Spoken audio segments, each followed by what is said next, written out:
Raghav, it's great to have you with us today. Thank you so much for joining us. Thank you for having me, Vaishali. Yeah. So just start off by telling us about your background and your personal career journey and how you got to where you are today.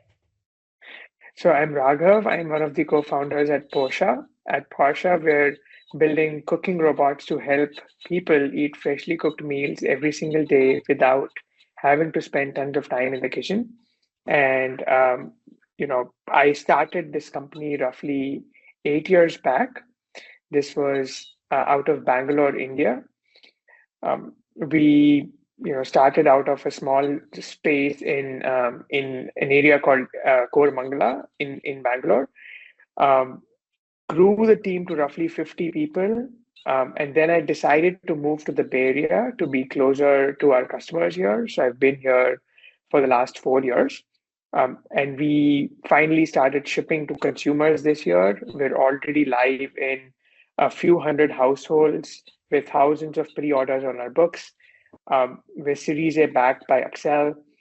Um, Customers can't stop using us. They use us multiple times a week.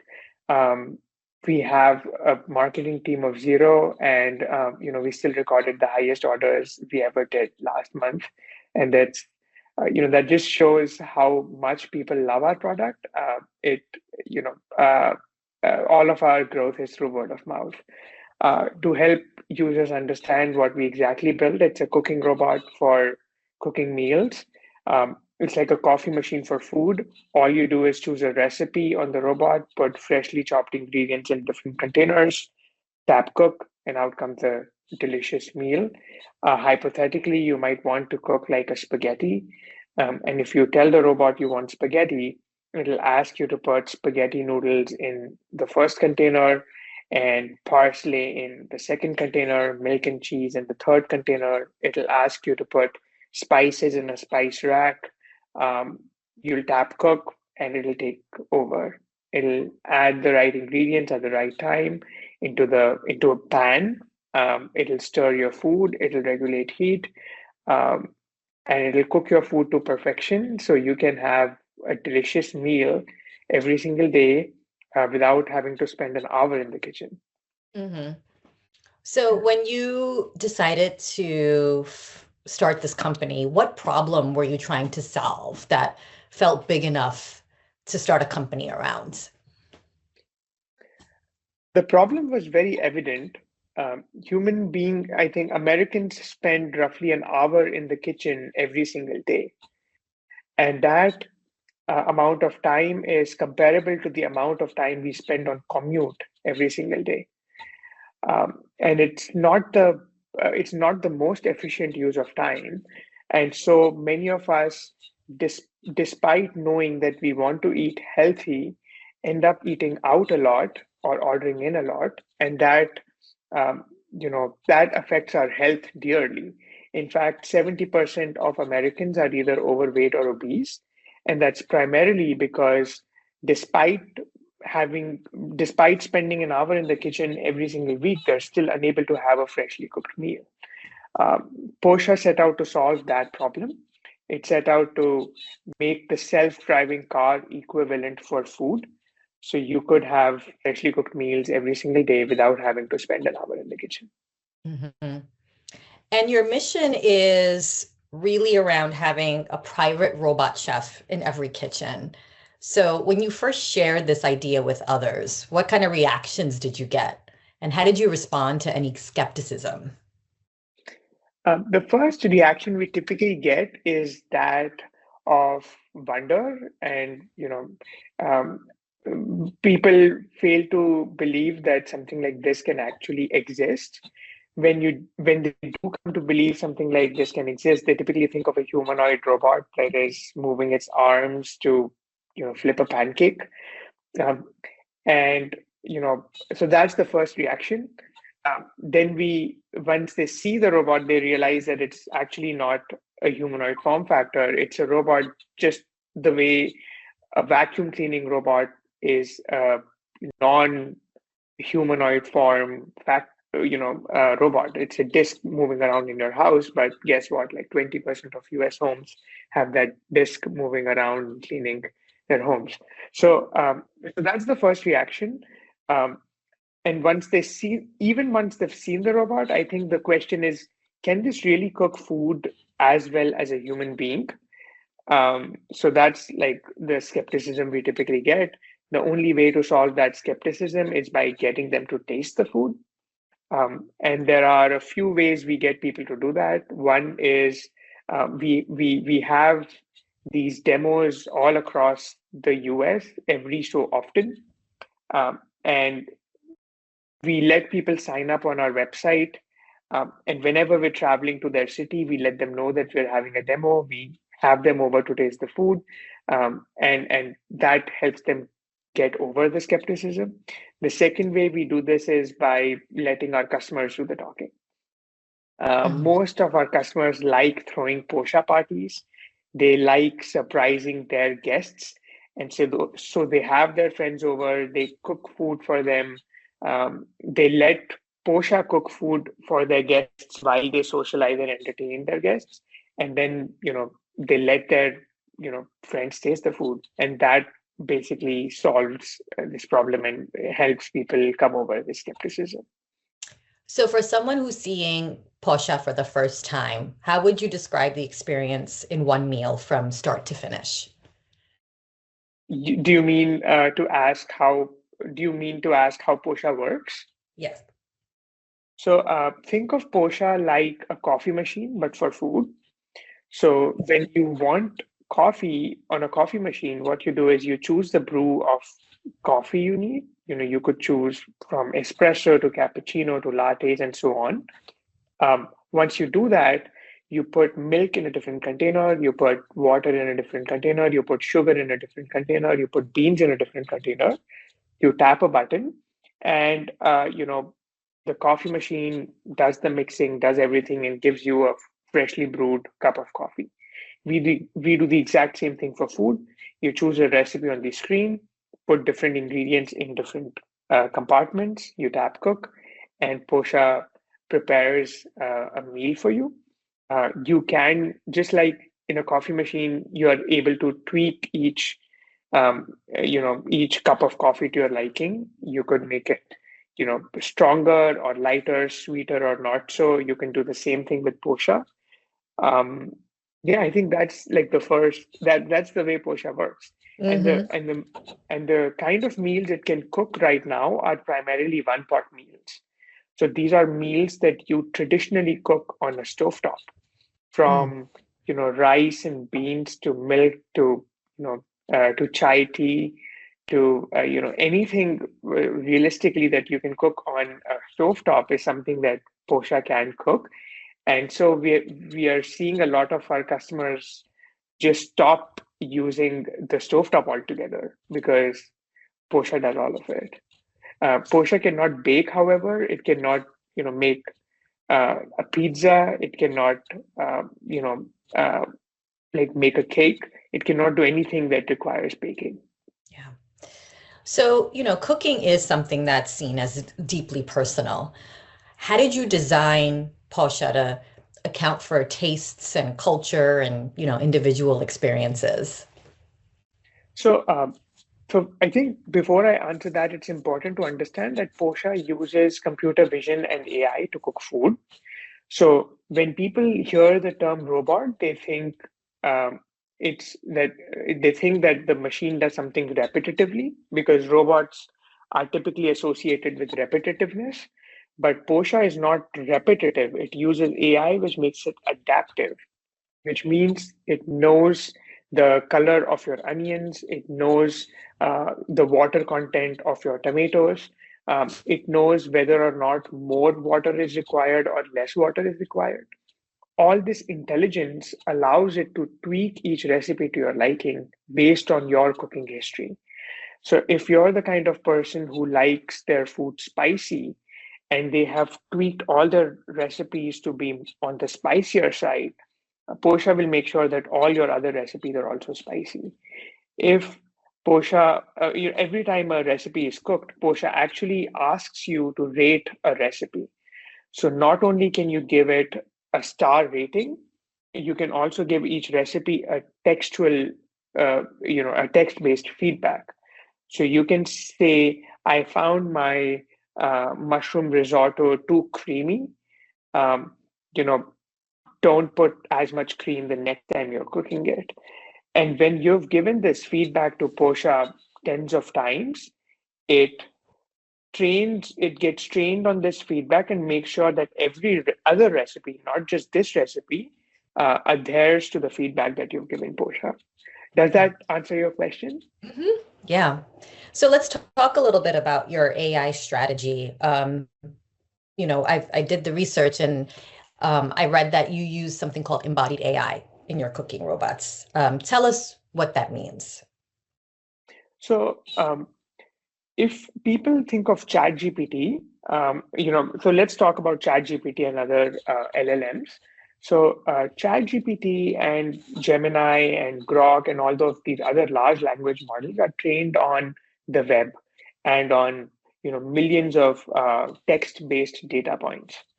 Uh, so the way they work is they get some text in and they are trained to predict what the next word is going to be, and and the only thing they can work with is text. And now they're starting to work with images and videos, but they're generative in nature. Embodied AI is a field of AI where AI is able to not just give you some output on a screen, but is able to manipulate physical space. So think of a self-driving car. A self-driving car is not just giving you a word out. A self-driving car is able to figure pedestrians on the street. It is able to look at the change of color of your traffic signals. It is able to see the speed of cars next to it. It is able to observe if a driver is, driving, perhaps under the influence. And based on that, it can manipulate the physical space and get you from point A to point B. We do the exact same thing for cooking. We manipulate physical space in the sense we manipulate ingredients and turn them into recipes or cooked food. We again know how brown your onions are. We know the water content of your tomatoes. We know what seared steak looks like versus something that's not as seared. We can look at how creamy your milk is or your cream is, and use all of that information to move ingredients from raw ingredients to a delicious cooked final recipe. And that's essentially what embodied AI means. It means AI embodied into a form factor that can change physical space. So then why is it that the large language models, like you described, ChatGPT, don't work as well for cooking in the real world? Because they are not trained on real world culinary data.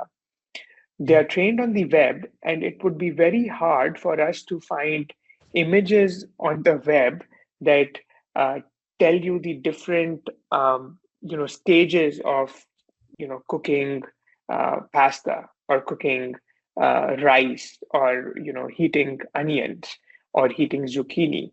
Whereas Posha is trained on millions of images and knows exactly um, what an onion looks like at different stages of cooking. Hmm. And without that information, it is very hard for any large language model that is primarily trained on text to manipulate food.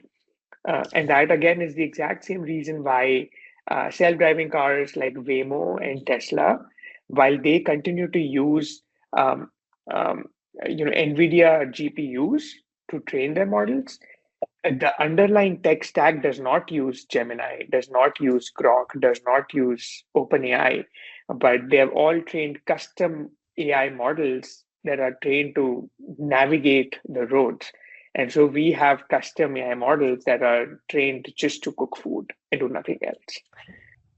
So while you're developing and training your AI models, what kind of technical difficulties have you encountered, and how did you overcome these, and how do you continue to overcome them? I think in the early days, the biggest problem was just collecting enough data. Um, Unlike text, where millions of data points, in fact, billions of data points are available on the web, there is no single repository of culinary data available anywhere. So we had to hire people to collect, to cook manually, and cook on Posha, and annotate each and every image that was being generated while this cooking was happening, and then train our models on this data. Um, After a while, we started shipping our robots in the wild. And every time a customer cooked a recipe on Posha, we started collecting more useful data to train it further on. Now we have more than 2 million, images that Posha is trained on. So that was the first problem. I think the second problem is, oftentimes Posha comes across images or comes across ingredients that it has not been trained on. Uh, because this is an AI model where the input is not fixed, and what I mean by that is if you're cooking, broccoli Alfredo, uh, and Posha asks you to put 3 ounces of broccoli, there is a possibility that some users might end up putting 4 ounces of broccoli instead of 3 ounces. There's also a possibility that some users will end up putting broccolini instead of broccoli because they have broccolini lying around. And there is a possibility that Posha has not yet been um, you know, um, trained on cooking spaghetti Alfredo with broccolini, or even more so, say, purple broccolini that you got from the local farmers market. Uh, and in those instances, Posha has this, it can fail. It can, mistake that ingredient for something else and give you a false output. Um, so that is the second big challenge that we are trying to solve, and we solve that by retraining our models every so often. So every few months, as we have collected more data from customer devices, we annotate, the images again, give those images to our chefs, and our chefs are able to retrain the AI model. So the next time Posha cooks, it correctly recognizes the purple broccolini as a member of the same family as broccoli, and understands that it needs to be cooked for a slightly shorter duration, and give you the perfect output. Yeah. So then what metrics matter for Posha? And what is it that you track that maybe other startups don't? So there are metrics on the technical side and then on the non-technical side. On the technical side, we look at the number of error rates that we are seeing. So if Posha cooked 100 times in the wild, how many of those recipes were cooked without any human intervention is something that we track. And our numbers are roughly like more than 90%. So 9 out of 10 recipes would still be cooked without any human intervention. Currently, there is still a possibility that 1 out of 10 times Posha might ask you to confirm if something is correct or wrong or incorrect, or just ask you to intervene because the water has run out, uh, and you need to refill the water containers. So things like that might still happen, and so we track that. We also track user ratings. So we make sure that our recipe ratings are always above a certain threshold. Our average ratings are currently greater than DoorDash ratings. So the food is much more delicious than the food that you take out at a price point that is much more affordable. We also track usage, which is how often are people using Posha and is it actually providing value to them or not. So I think those are the metrics primarily that we track. Um, these metrics also give us a sense of how fast we need to scale up. Every time we put more devices on the field, we see that the number of manual interventions required by users tend to increase. That's because variability increases. People are now experimenting with many different ingredients that we had not accounted for. And so what we do is we ship devices, get this data through the door, make sure the models are retrained, and then scale up. Our reliability increases, um, and and we feel confident that we can ship more devices and the cycle continues.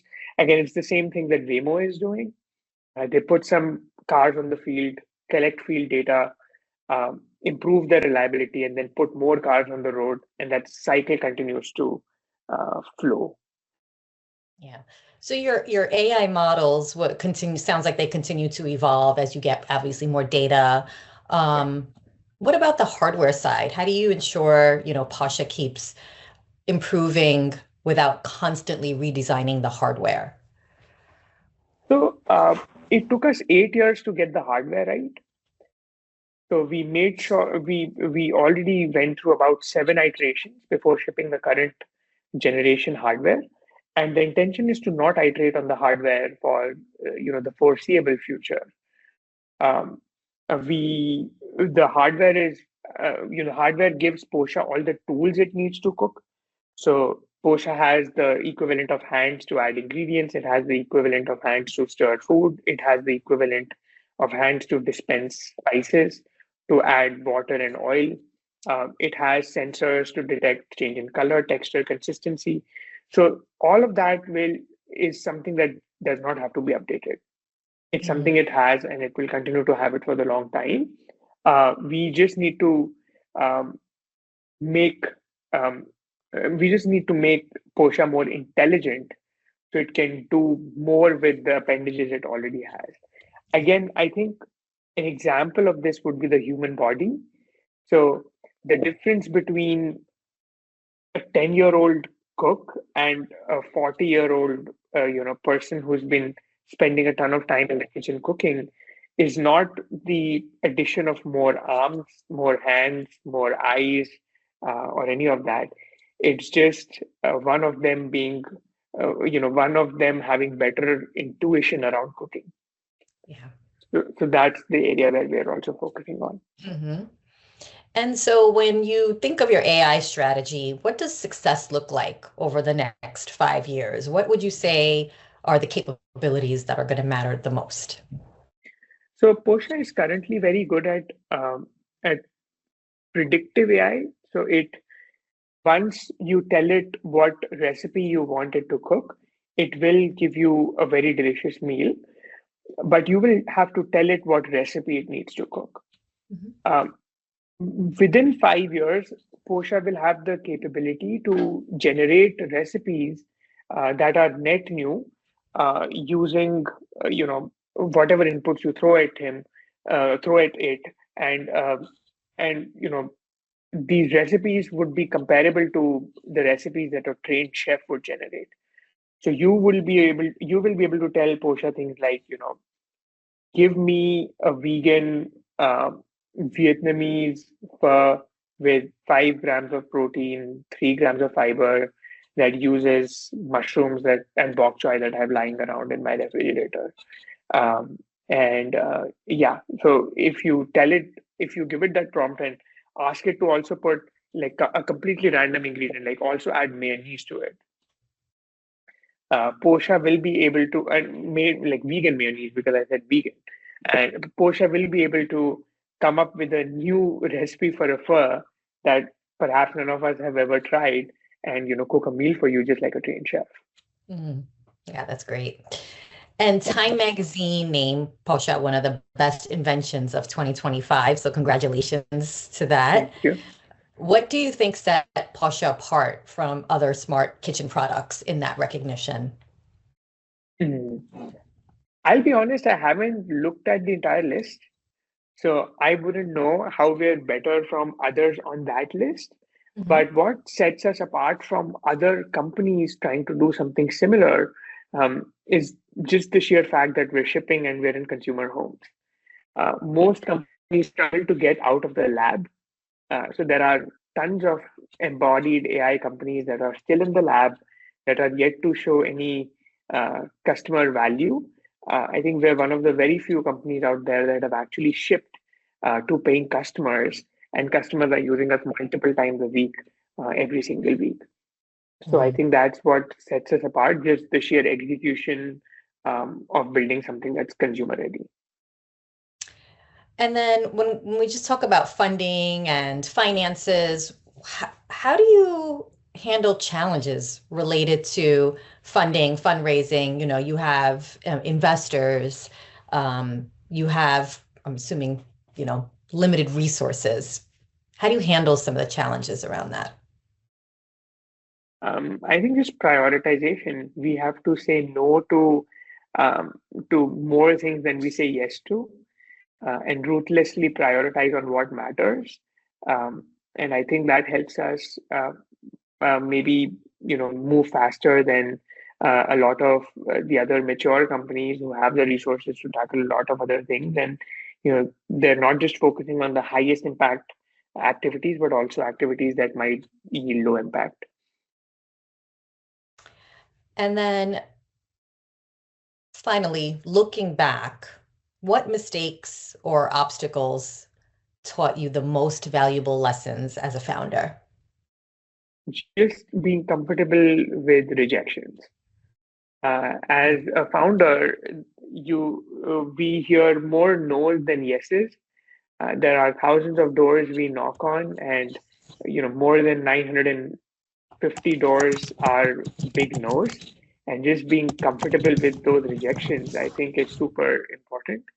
And then I think being mission driven and mission aligned, I think, is something the importance of which I did not understand in the early days. But I think being mission aligned gives you the fuel to see your startup as a marathon, and continue to be at it for many years when the odds get tough. Yeah. And how many recipes do you have now?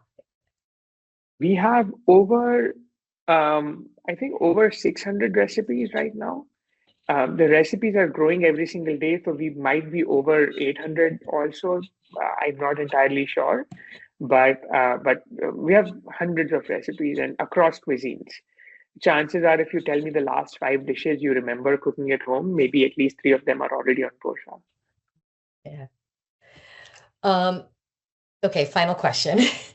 If someone is watching and thinking about building something from scratch, building a company from scratch, what's the one lesson from your journey you wish you'd known earlier? Get out of the door and talk to your customers as soon as possible. I think most builders are technical in nature, and so we open our laptops and start writing code from day one. I think writing code is easier. What's harder is understanding exactly what your customers want, what their willingness to pay is, um, what what problem it is that actually needs to be solved. And finding that problem is actually harder than building a solution to that problem. Sure. Well, thank you, Raghav. This was great. I think it's an amazing product. You've got a great story. I wish you a lot of luck, and thank you for being with us today. Thank you, Vishali. Thanks for having me on the show.